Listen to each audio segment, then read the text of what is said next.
Täna algab Tallinnas esimene Ukraina kaasaegsele kunstile pühendatud festival Ukufest. Festivaliga on ühinenud Fotograafiska, Juhan Kuusi Dokfotokeskus, Temnikova ja Kasela galerii, galerii Truus ja Art Depot.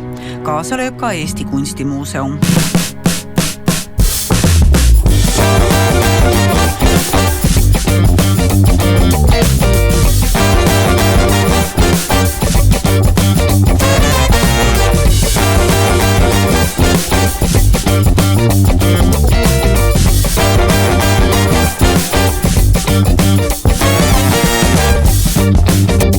Great honor to declare the first Ukrainian art festival in Estonia officially open. Meil on kokku üle 30 kunstniku esindatud, mida on erakordselt suur arv. Tallinnas on käimas Ukufest 2025 ehk Ukraina tänapäevasele kunstile pühendatud festival.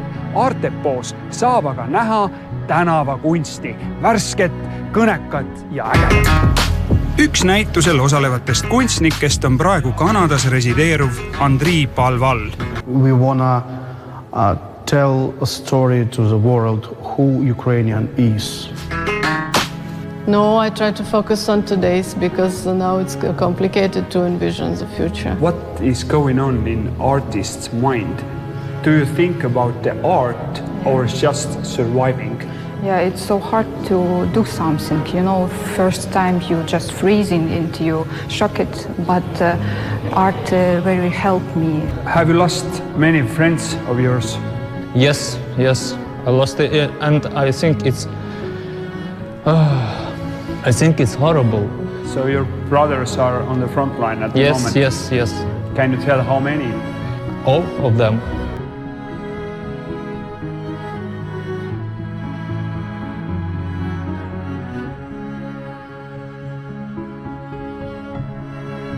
Kas on üldse eetiline tegeleda kunstiga olukorras, kus tuhanded inimesed hukkuvad? Kindlasti.